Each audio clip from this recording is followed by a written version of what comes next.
Hi friends, in this class we will understand about the combination of non-identical cells.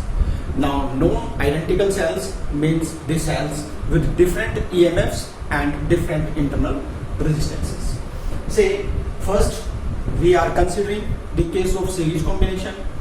Then in case of series combination, the cells of EMF E1, E2 up to En, internal resistances R1, R2 up to Rn are connected in series across an external resistance R. Now we will have to find out the expression for current supplied by this combination, and already we know that combination of two or more cells is a battery. So it means the current drawn by resistance R from this combination or from this battery is to be found. तो उस current को find out करने के लिए हमारे पास expression है current equal to total EMF upon total resistance. अब हमें first of all find out करना पड़ेगा टोटल ईएमएफ ऑफ कॉम्बिनेशन. अब कॉम्बिनेशन है फ्रॉम ए टू बी. अगर कॉम्बिनेशन ए से बी तक है तो हमें देख लेना है what is the total potential difference, यानी टोटल वर्क पर unit charge from A to B. अब यहाँ पहली सेल के लिए देखें तो वर्क पर unit charge in moving across first cell will be E1, for second cell E2, तो it means total work per unit charge from A to B will be E1 plus E2 plus so on up to En. क्यों? क्योंकि work is a scalar quantity. Hence total EMF of combination ET is equal to E1 plus E2 plus so on up to En. अब हमें चाहिए total internal resistance of combination, क्योंकि ये सारे internal resistances R1, R2 up to Rn connected है series में, and we know that in series combination resistances get added directly. तो total resistance of combination यानी इंटरनल रेजिस्टेंस ऑफ बैटरी ये हो जाएगा R1 plus R2 plus so on up to Rn. अब हमें चाहिए टोटल रेजिस्टेंस ऑफ सर्किट. अब total resistance of circuit देखें तो ये करंट I जो एक्सटर्नल रेजिस्टेंस से फ्लो कर रही है, same current I will flow through all these internal resistances also. तो इसका मतलब ये सारे इंटरनल रेजिस्टेंसेस R के साथ सीरीज में माने जाएंगे, और अगर सीरीज में माने जाएंगे तो total resistance of combination is equal to external resistance plus total internal resistance of combination, यानी R plus R1 plus R2 plus so on up to Rn. This will give us the total resistance of circuit. और अब हमारे पास expression है current drawn from combination I is equal to total EMF upon total resistance. तो I is equal to हो गया total EMF means E1 plus E2 plus so on up to En upon capital R plus R1 plus R2 plus so on up to Rn. तो now you can see कि जैसे जैसे more and more cells connected होंगी series में तो total EMF increase करेगा. हालांकि थोड़ा बहुत इंक्रीज रेजिस्टेंस में भी होगा, बट इंक्रीज इन रेजिस्टेंस को डोमिनेट करेगा इंक्रीज इन P. तो इसलिए current drawn from the combination increase करेगी जैसे जैसे मोर और मोर सेल्स कनेक्ट होंगी सीरीज में. अब इसी तरह से बात करते हैं parallel combination of non identical sales की. और parallel combination of non identical cells के केस में पहले हम कंसीडर करते हैं केस ऑफ 3 सेल्स, और फिर इस केस को जनरलाइज कर देंगे for the combination of n cells. अब 3 नॉन आइडेंटिकल सेल्स के केस में we can not say what will be the total EMF across A and B. क्यों? क्योंकि वर्क पर unit charge from A to B will be different across the different paths. अब अगर total EMF नहीं बता पाएंगे तो हमें क्या करना पड़ेगा? We will have to use Kirchhoff's laws to find out the current drawn by R from this combination. और अगर मान लीजिए फर्स्ट सेल करंट दे रही है I1, second cell is giving current I2, third cell is giving current I3, तो junction rule के according यहाँ ये तीनों करंट मिलके जाएंगी थ्रू एक्सटर्नल रेजिस्टेंस R. तो it means current through external resistance R will be I1 plus I2 plus I3. और ये सेम करंट जब यहाँ पहुंचेगी I1 plus I2 plus I3, तो B पे जाके सेल ऑफ EMF E1 अपना जितना charge per unit time circuit को दे रही थी वापस ले लेगी, तो इसको अपनी करंट I1 वापस चाहिए होगी. इस सेल ऑफ EMF E2 को करंट I2 वापस चाहिए होगी, और सेल ऑफ EMF E3 को करंट I3 वापस चाहिए होगी. तो in this way we will be able to get the distribution of current in this circuit. अब डिस्ट्रीब्यूशन ऑफ करंट हमारे पास आ गया, तो हमने क्या करना होगा? हमने मैश रूल लगाना होगा, फाइंड आउट करनी होगी I1, I2, I3 और I1, I2, I3 तीनों का सम हो जाएगा total current drawn from the combination and that current can be taken as I। तो it means I1 plus I2 plus I3 को हम ले सकते हैं I, तो टोटल करंट I का ही एक्सप्रेशन हमें निकालना है।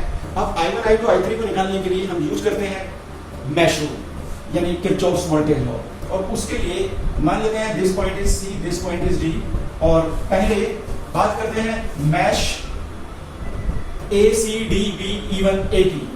तो from mesh ACDB E1 A, अगर यहाँ मैश रूल अप्लाई करें A से C तक कोई रेजिस्टेंस नहीं, कोई पोटेंशियल ड्रॉप नहीं, C to D जब चलेंगे तो we will travel in the direction of current. Direction of current means fall in potential, and there will be fall in potential across resistor R. Current through R is I, so IR will be potential difference across R. So this potential difference will be taken as negative because we are moving in the direction of falling potential. So minus IR. Then we will move from D to B, no resistance. Then D to E1. तो B to E1 जब पहुंचेंगे तो रास्ते में हमें मिलेगा R1 and again we will be moving in the direction of current. Direction of current में है तो फिर से पोटेंशियल डिफरेंस फॉल करेगा तो minus I1 R1 and then we will pass through cell of EMF A1 from negative to positive terminal. तो potential का rise करेगा तो प्लस E1 और वापस आ जाएंगे A पे तो इक्वल टू 0, और इससे हमारे पास मिल जाएगी value of I1 as I1 is equal to, इसको इधर ले आते हैं तो E1 minus IR divided by small r1, तो E1 by small r1 minus I into capital R upon small r1, so it will be the value of I1 from mesh ACDB E2A।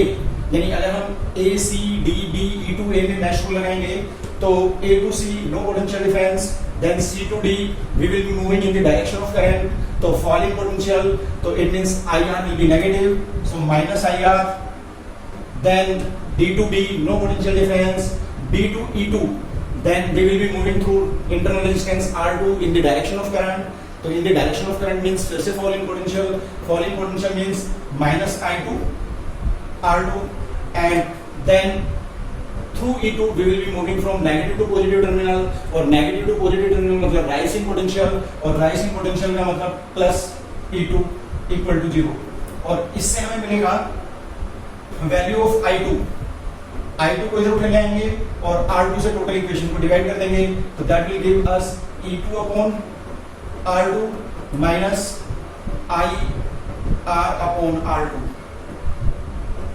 Now from mesh ACDB E3A, अब अगर इस mash में mash rule लगाएंगे तो फिर से same उसी वे में जैसा ये फर्स्ट और सेकंड मिला, हमारे पास C to D potential difference IR and in the direction of current means IR will be negative, then D to B no potential difference, B to E3 R3 मिलेगा रास्ते में, और in the direction of current हम चलेंगे तो minus I3 R3, और फिर E3 से जब मूव करेंगे तो फ्रॉम नेगेटिव टू पॉजिटिव यानी plus E3 and this equal to 0, और इससे हमें मिल जाएगा I3 is equal to E3 upon R3 और माइनस IR बाई R3, ये थर्ड चीज रहेगी। अब हमें एक्सप्रेशन चाहिए था किसका, टोटल करंट I का, तो total current drawn from combination I is equal to I1 plus I2 plus I3 implies I is equal to, इन तीनों इक्वेशंस को ऐड कर दें और हमारे पास आ जाएगा E1 by R1 plus E2 by R2 plus E3 by R3 minus we can take IR as common, 1 by R1 plus 1 by R2 plus 1 by R3, और this implies हमें I चाहिए तो ये I वाली टर्म्स एक side में ले आते हैं, I वाली टर्म्स एक साइड में लाओगे तो ये I कॉमन, यहाँ बचेगा 1, उधर से आएगा positive plus R into 1 upon R1 plus 1 upon R2 plus 1 by R3 and equal to E1 by R1 plus E2 by R2 plus E3 by R3, and this will give you I is equal to E1 by R1 plus E2 by R2 plus E3 by R3 divided by 1 plus R into 1 by R1 plus 1 by R2 plus 1 by R3, और अगर हम numerator और denominator दोनों को 1 by R1 plus 1 by R2 plus 1 by R3 से divide कर दें तो ये एक्सप्रेशन लिखा जा सकता है E1 by R1 plus E2 by R2 plus E3 by R3 divided by 1 upon R1 plus 1 by R2 plus 1 by R3 divided by, इसको 1 by R1 plus 1 by R2 plus 1 by R3 से divide करोगे तो 1 by R1 plus 1 by R2 plus 1 by R3 raise to the power -1 कर देता हूं, और यहाँ इसको डिवाइड करेंगे जब इस टर्म से तो R अलोन, तो R plus 1 upon this means 1 upon R1 plus 1 upon R2 plus 1 upon R3 inverse, और ये एक्सप्रेशन हमें मिल जाएगा current drawn by capital R from combination. अगर ये करंट ड्रॉन फ्रॉम कॉम्बिनेशन का एक्सप्रेशन आ गया तो यहां हम देख सकते हैं 1 upon R1 plus 1 upon R2 plus 1 upon R3 inverse, क्योंकि ये तीनों सेल पैरेलल में कनेक्टेड है तो इनका equivalent internal resistance 1 upon R1 plus 1 upon R2 plus 1 upon R3 inverse हो जाएगा। तो ये total internal resistance of combination है, ये एक्सटर्नल रेजिस्टेंस है, तो डिनोमिनेटर में आ गया टोटल रेजिस्टेंस ऑफ सर्किट। और अगर हम अप्लाई करें total EMF upon total resistance वाली बात, तो अगर ये टोटल रेजिस्टेंस ऑफ सर्किट आ गया तो ये ऊपर वाला पार्ट हमें क्या देगा, इक्विवेलेंट ईएमएफ ऑफ कॉम्बिनेशन। तो यानी इन तीनों सेल्स के कॉम्बिनेशन से जो बैटरी बनी उस बैटरी का इक्विवेलेंट ईएमएफ हमें ऐसे मिलेगा। अगर हम इस एक्सप्रेशन को जनरलाइज करें फॉर